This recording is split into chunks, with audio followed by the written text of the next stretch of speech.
Take me out to the ball game. Yes, welcome back to another new season of 108 Stitches Baseball Talk. My name is Scott Morganroth, the Motor City Madmouth, and I have a permanent set of teammates here. And that fourth spot that we're going to have will be a rotating spot. But my new teammates include George Eichhorn. George, welcome back to 108 Stitches Baseball Talk. Oh, thank you, Scott. Looking forward to the program. And yeah, everybody's excited. The new season right around the corner. Yep. And next is JT Toth. I met him through Ralph Williams doing the External Bum podcast. And now JT Toth has made himself a permanent member of 108 Stitches Baseball Talk. You ready to talk some baseball this year, Mr. Toth? I am so ready. I want this weather to get going. I always look at the Daytona 500 as my spring breaks. I know when the Daytona 500 gets here, that means that baseball is right behind it. So let's get this going. All right, well, we're going to do that, but let's let everybody know what we're going to be talking about tonight. Yes, obviously the recent Hall of Fame selections took place last week. Well, we're going to talk about them. We're going to talk about Shoheiohtani's massive contract and aroldischapman, and time permitting, there might be other things to talk about as well. Let me go over this very quickly. Of course, hi, Will Vogel. Good evening. Glad to have you back, Mr. Vogel. Good stuff. Okay. So I'll let everybody know that that 108 Stitches Baseball Talk is being broadcast around the world. The audio version of 108 Stitches Baseball Talk can be heard on iHeartRadio, Apple, Spotify, Google, wherever you get your podcasts. Please hit the red subscribe button on South Florida YouTube, South Florida Tribune. We're striving for more subscribers. Please comment, like, and share the broadcast. Want to be a guest? No problem. Participate in the chat room.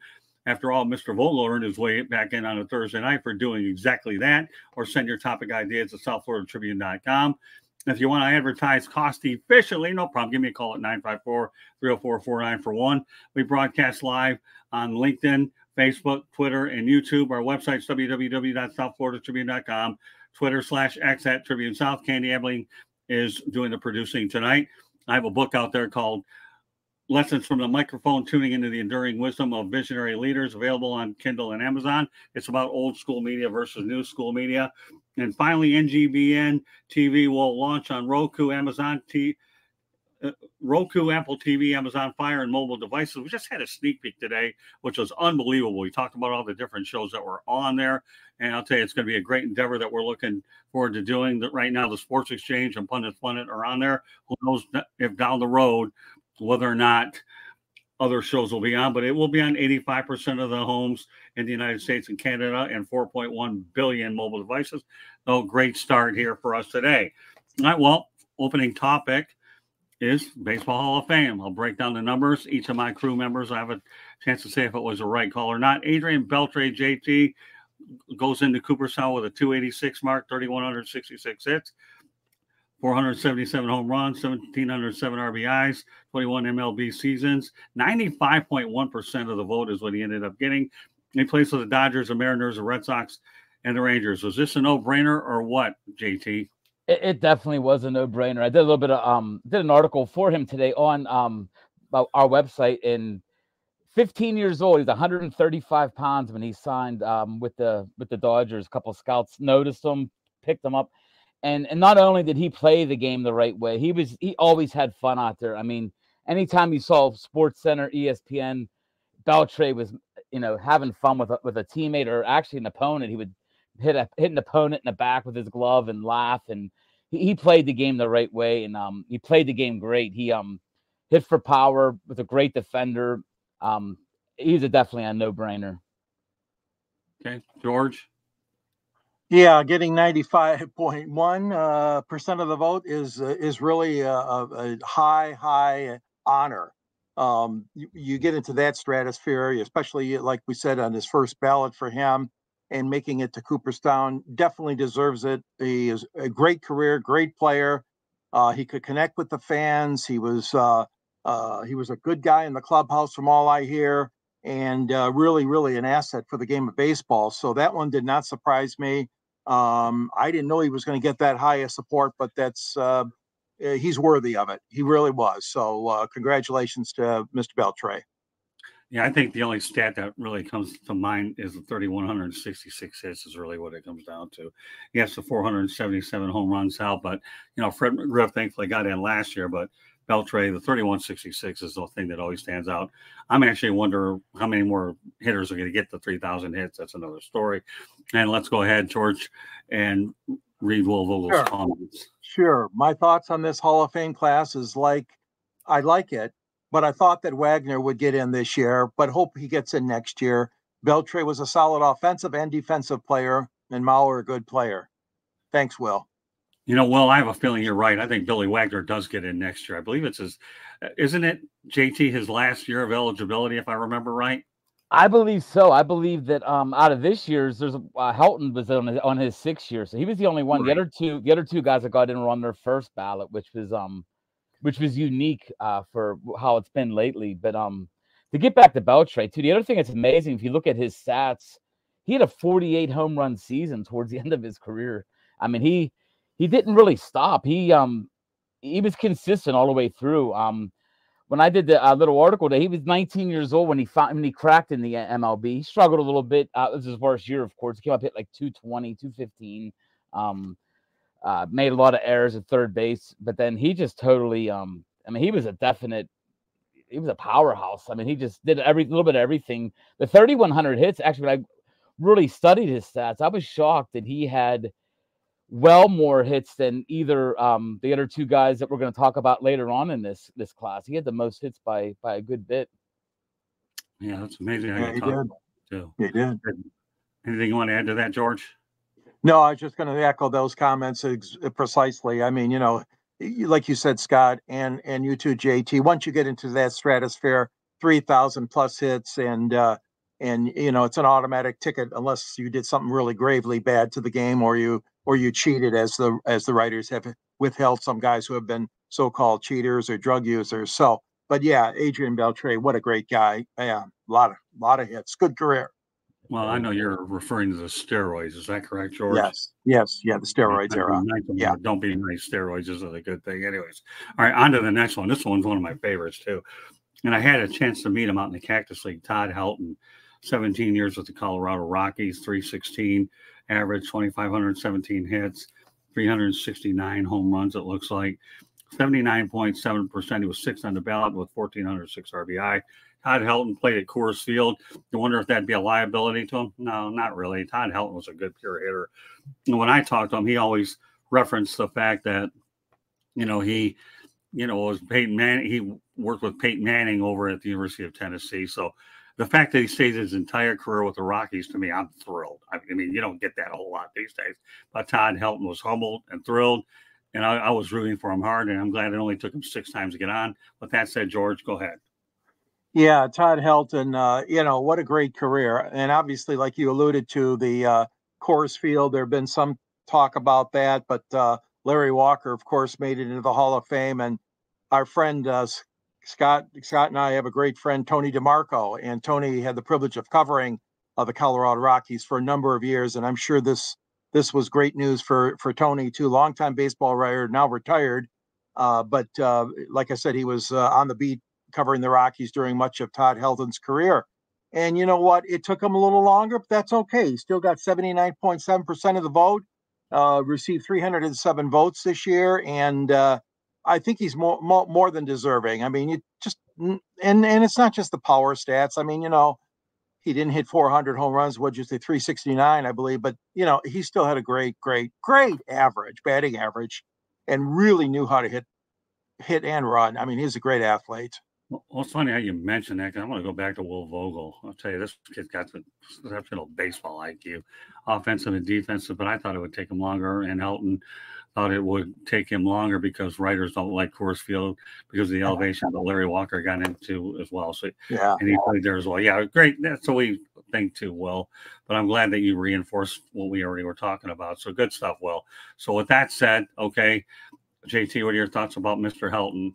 I love this class, guys. Honestly, like I have a 24-year-old son, so my son was a big baseball fan growing up, and these are all the guys he got to watch growing up. They played the game so well. Helton, his left-handed swing, I bat lefty in baseball myself. The left-handed swing was precise and beautiful, with some power and some pop.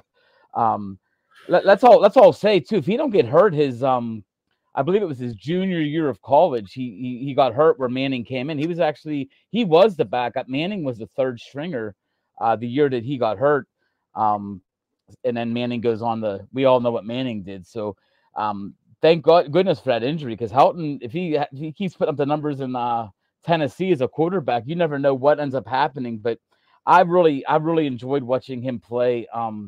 Just the gap shots he could hit. He was just like George already said, the defense, the hitting. You're getting everything from these three guys in this class, and Helton and Mauer. We're going to get two guys, probably might be the last group of guys coming at the same time that played on one team. And we're not going to get that. We're not going to get that very. You're going to very rarely see that in the future, which is sad, because I think when a guy plays a full season, a full career with one team, it just sings perfect. It's a perfect player. Jeter. You can't really go down on any Hall of Famer that played one team for one team his full career. It just looks that much better when they're in the Hall of Fame. Mm-hmm. Well, if that's the case, let's go ahead and have a perfect segue to what you just talked about, okay, JT, and we will move over to Joe Mauer. Let me break down the actual numbers, and then this will bring out another Don Mattingly question, which we're going to get to in a moment. But 15 years with the Minnesota Twins as a catcher, mind you, most of the way. Hit 306, 2,123, 2,123 hits, and obviously ended up with 143 RBIs, 923 RBIs, 76.1% of the ballot in his first time on there. So that begs the question, okay, JT, Don Mattingly's numbers, I don't have them in front of me. If you guys want to research them, go ahead. But they're comparable to Mauer. But I agree with you. He did play his entire career with one city, Minnesota, and those are far and few between nowadays. Although Miguel Cabrera obviously didn't, but it almost seemed like it did with the Tigers. They played the majority of them anyways. Mm-hmm. But, all right, so give me your overall thoughts, JT, really quickly about the Mauer selection.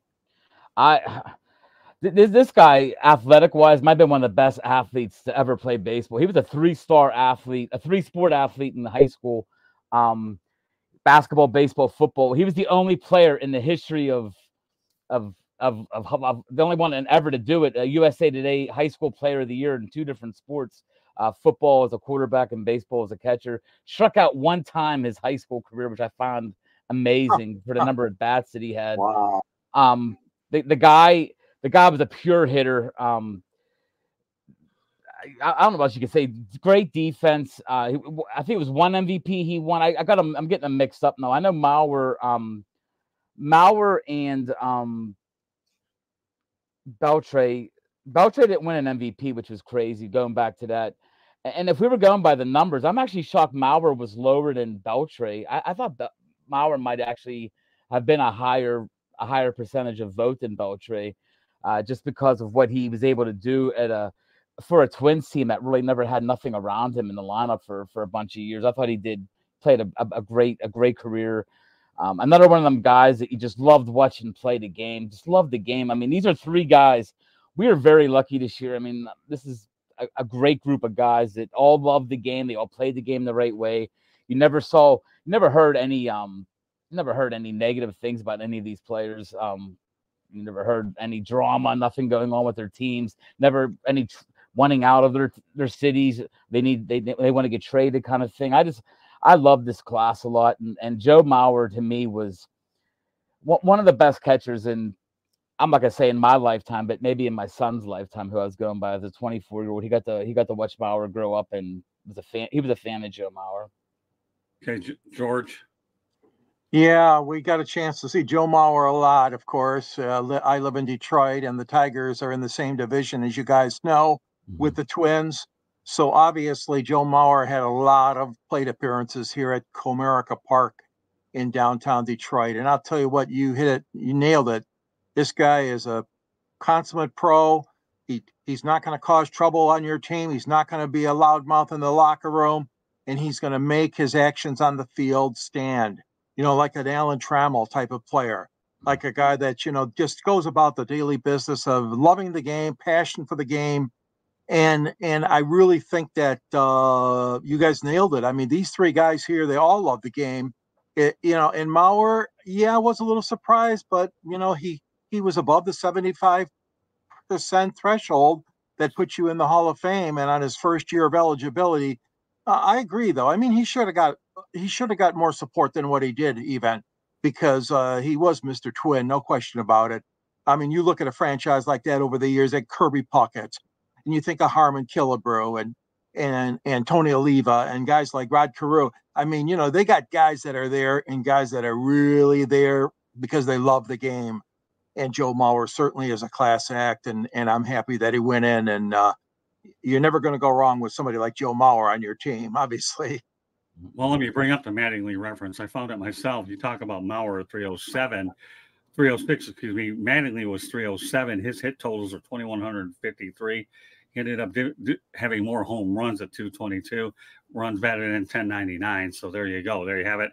And mind you, he only played 13 years. So if Joemauer is going to get in with the numbers he's going to get in, now people have to really look at Don Mattingly. All right, now he does belong in, and he's the perfect reason that you can argue that case. One of these days when I catch up with Mattingly, I'm going to talk to him. Okay, you feel a little bit better now that Joemauer got in. It's your turn to get in at some point when the Veterans Committee comes to their senses and bring him in. Well, I just read the numbers. They're very, very, very close to it. So, But I like the fact that you talk about harmonkillebrew, Kirbypickett. They have a good tradition over with the Twins, and there's no question you mentioned some pretty good names with rodcarew. All right, well, last but not least, a guy that all of us should be familiar with because he played in both of our markets. In fact, 3 of the 4 that we're actually in. Yep. Jimleyland turned 79 on December 15th. Great stuff. What do you get for a present? You're going to the Hall of Fame. Not a bad present. He managed for the Tigers, the Marlins, the Rockies, and the Pirates. Managed 3,499 games, 1769, 1728, 506 percentage. Won a World Series with the Marlins, albeit they paid for it. But he's in the Hall of Fame, and you know what? I'm glad he's able to do it. Well, go ahead, JT. Love Jim Leyland. Of course, the several years at Pittsburgh when we had Bonds, Van Slyke, Bonilla. We had the team. I mean, we had 3 years in a row in the National League Championship game. He couldn't pull it out. The one time I will ever argue with Jim Leyland was the hit that we gave up to Cabrera, that he brought in Stan Belinda instead of Tim Wakefield, who had, Tim Wakefield back then could pitch on no day's rest because he threw a knuckleball. So I thought they should have brought him in the 9th. But other than that, it was fun. Such a fun guy. He's the only guy that we know of, at least in baseball, that grabbed Barry Bonds in a spring training and started yelling at him and told him to get out of here. He wasn't going to put up with it. And he was that kind of manager. I got to meet him a couple times randomly by chance. My late dad got to meet him, and my dad said it was the greatest thing. He got to smoke a cigarette with Jim Leyland outside of PNC Park, and my dad thought it was amazing.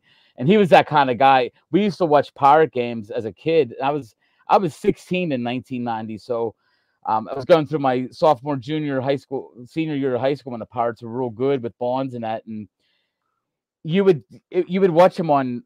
It was called KBL back then, but you'd watch him light a cigarette up in the dugout and try to hide it. And he would get caught.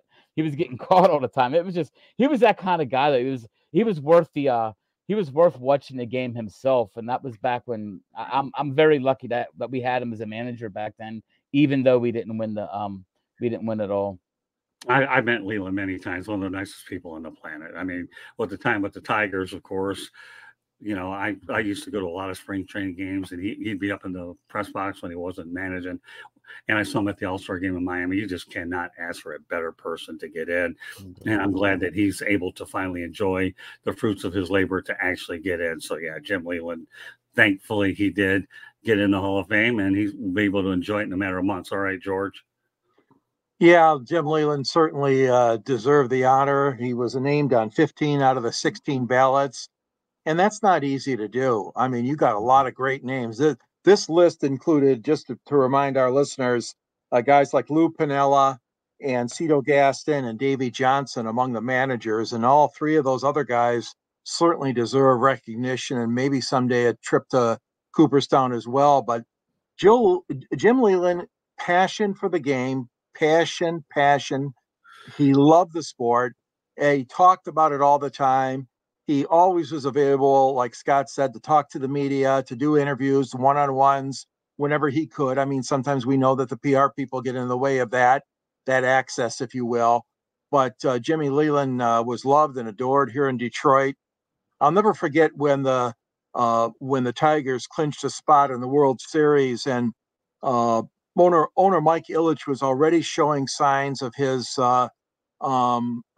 age and that. And Dave Dombrowski was on the stage with Jim Leland, and they were having to almost prop up of Mikeillitch. He was that bad off as far as his health goes in that stage at Comerica Park, and everybody was just cheering crazy. It was just an unbelievable scene. And Jim Leland, even today, I mean, you can get great advice from him. He's still on the Tigers payroll, by the way, as administrative assistant to Scott Harris, the club's president. So, and that's a tradition that Dave Dombrowski started along with and succeeded by Al Avila and now Scott Harris, where select former Tigers, et cetera, et cetera. But Leland is still counted on today's day and age. I mean, he knows so much about the sport. He loves being with those kids in Lakeland, like you said, Scott, and seeing everybody work out on some of the backfields or even the main diamonds down in Lakeland. And he still loves the sport to today. I mean, what a character for the game. And he loved to smoke those cigarettes, I know, but he's always been a great guy. Well, let's face the reality. Anytime you got a great mind in your organization, there's nothing wrong with turning to them. It's like an earpiece anyways, a sounding board. You definitely have that there. So more power to the Tigers in that tradition. Two other things I want to get to tonight. Number one, obviously the biggest move in the offseason, Shoheiohtani going to the Los Angeles Dodgers, $700 million, $680 of it deferred for 10 years. All right, George, Ohtani stayed in Southern California, and now he's going to Dodger Stadium instead of Angel Stadium. Some thoughts about the move? Yeah, isn't that ironic? I mean, we talked a lot this past year on this show about some of the stops where he could possibly end up. And, we threw around teams like New York and Chicago Cubs and Seattle and even San Francisco and San Diego. But LA Dodgers, he can't go wrong. Okay, he obviously loves that area. Southern California, loves the weather, I'm sure. And you're talk about going to a team with such rich history as the Dodgers. And I don't mean rich in the sense of money, but they really are rich. They came from New York, as everybody knows, and moved to the Brooklyn Dodgers to LA. They've had some great teams, some great managers, Walter Alston and Tommy Lasorda come to mind. And it's really, it's a great move for him. And it's also a great move for the fans because Los Angeles Angels fans, if you will, some of them really obviously grew attached to him. So now they'll be able to still see him. Their drive will be a little longer, and they'll also be able to watch one of their heroes. So it's sad that the Angels had to say goodbye to him, but I think he picked a really good home. He's getting a ton of money, and he's a smart man to defer a lot of that till the last few years of his contract. So welcome back to LA. Well, the only difference in his trip to work will be he's just taking a different freeway or two. It's not that big of a deal. Now it depends on what time of the day you go, but knowing him, he probably has a chauffeur and he has all the bells and whistles that he needs to be able to get through the Southern California traffic. He'll be all right. And besides, if you can defer $680 million, you can only imagine how much endorsement money he's getting anyway, so it doesn't matter. I definitely believe he can feed his family or anybody that he cares to feed. Okay, JT. Ohtani. I'm gonna go a little bit opposite of what George said. I agree that he's a great ball player. Don't get me wrong. Ohtani's one of the top 2-3 players in the game by far and away. I hate this move. I'm in a small market, of course. $700 million for a guy that's had 100 RBIs one time. He has some pop. He had 40 plus homers 2 of the last 3 years. He's injury prone, and that's before even this past his arm problems. He's not going to pitch next year. He's a gimmick. He's a player who's a gimmick. He pitches and he bats. $700 million though. I mean, it's just getting ridiculous. Baseball is really starting to really pull from the haves and the have-nots. It's just getting wider and wider, and it's tough for me to see a baseball team like that do that. And the Pirates, and other smaller market teams go out and, you know, when they spend $8 or $9 million on a guy, we act like they're breaking the bank, and it feels like they're breaking the bank. But the guy gets that much money. I love Ohtani. He's great for the game in general. He's in LA. What else could you ask for? I sort of like it because I sort of have this thing going on where I love when the Dodgers have a $400 million payroll and they can't win. It makes me feel good when I see another team pop out like a couple of years ago. It was the Royals, and I love watching teams just come out that aren't in the same stratosphere as these teams. He's going to be a DH for a year, so you're paying. I know you're paying it deferred right now, but $680 million deferred to a guy that literally you don't know how he's going to bounce back arm wise. You don't know what's going to happen, and like I said, he's a little bit fragile when it comes to injuries. You look over his games played early in his career; he was in and out a lot, and he had a couple big seasons in the middle, but then he had the arm problems again last year. But you can't go wrong with him in your lineup, that's for sure. But I don't think he's worth that kind of money. Well, you're probably not alone when you say that, but there was one team that was going to pay the piper, and it was the Dodgers. So if they think he was worth that, JT, he was worth it. I'm not going to sit here and dispute the reasons why, because you already did a good job doing it for me. But all right, George, give me your thoughts about Ohtani. I think he's a great ball player, but yeah, I mean, I understand, JT, where you're coming from. I mean, yeah, he has had some injuries, and especially the one that's going to put him on the shelf for pitching. And, you know, the thing is, though, you know, you got to remember that baseball's trying to be more appealing to a lot of people. He identifies with the young people, not only the Asian Americans, okay? There's a lot of other young people that are following the sport. And yeah, if it was up to me, no, you're right. I mean, I would rather see him in another market. I don't mean to be just a gaga over him going to LA, but they've got the money, like Scott said. They've got the payroll. They've got the rich owners. But yeah, I mean, that is an awful lot of money to pay, but he has done well so far in the major leagues, exceedingly well. But the question is always, yeah, can he stay healthy? That's a good point that you make. And we don't know that. We don't know the answer. He had problems last year, and he could have problems down the road. We just don't know. But we all know this, is that he is a ratings grabber. He is going to be featured on national television many, many, many more times, of course, by Fox and by the other networks covering baseball. But I mean, you're going to get a good show with him. He's a showman, and you call him a gimmick, JT. I don't want to call him that, but I mean, I call him more of a showman. But one thing I tell you, he's got to do is he's got to relate more to the fans. I don't know how much he has access to the fans. But you know, Mike Trout was one of those guys that, you know, God bless him, he wanted to concentrate on baseball so much, but remember how he couldn't identify too well with the fans, and Manfred and the higher ups in baseball were concerned about that with Trout. But Ohtani, I think, obviously should be able to identify with the fans, provided they give him opportunities. Well, we all know the reason why he left the Angels. They weren't winning. Not that they weren't trying to win. You know, you have Mike Trout. They were spending money there. They also, was it Mike Rendon or Anthony Rendon? Anthony Rendon. Thank you for correcting me on that. Hasn't been worth the money. He doesn't even like the game of baseball. So it's not like the Albert Pujols. The Angels were spending the money. They weren't winning, and the guy wants an opportunity to win, and he didn't get that opportunity across, you know, in Orange County to do it. So I understand his reasons for going. Now he'll see the postseason. You don't want to go down as a player that never sniffed the postseason at all. And the Angels were not headed in the right trajectory. But yeah, you say what you want about him, but he will put rear ends in the seats of Dodger Stadium. Not that they even have a problem doing it anyway. Right. So, I mean, you know, and I guess the best thing that can happen is everybody's talking about the have and have-nots. If the smaller market teams are going to win championships, not spending as much money, that's the best thing that can happen for baseball. It's not like a smaller market team can't win, because we've seen over the years the Kansas City Royals and other teams have done it.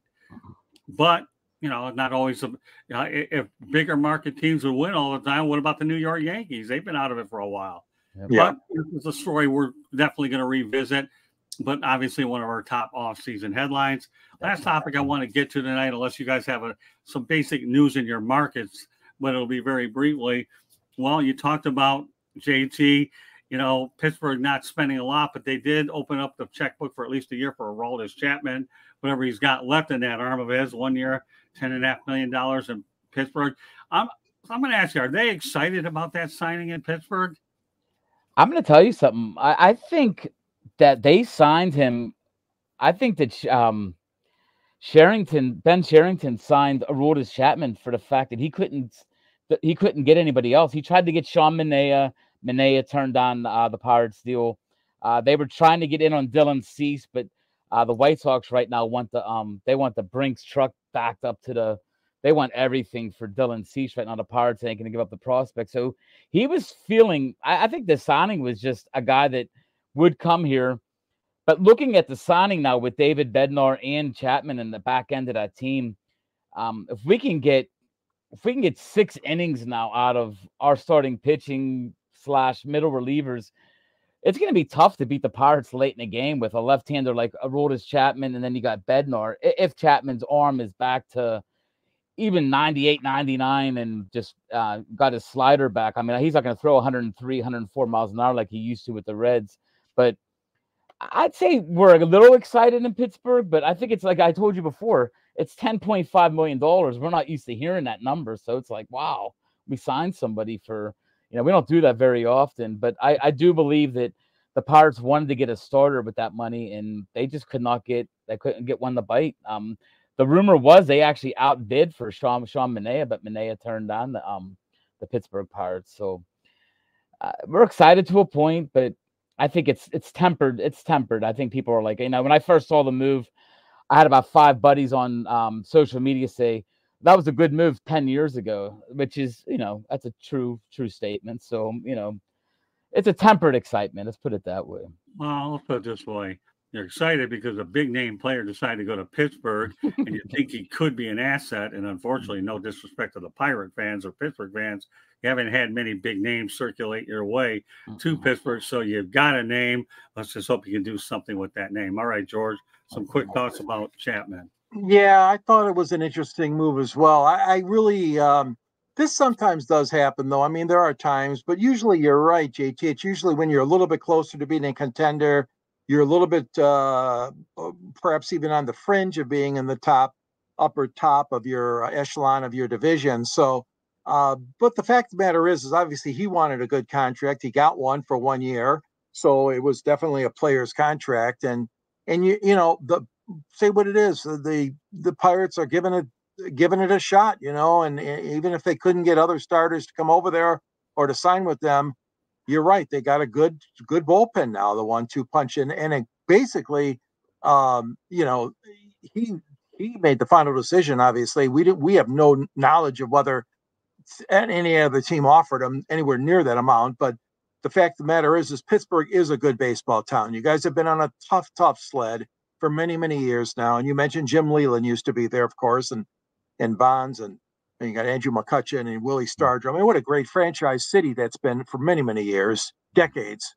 Right. Danny. But anyways, Chapman, yeah, it was a little bit of a surprise. You thought he would go to an upper tier team, but hopefully it'll pan out for the Pirates and their fans.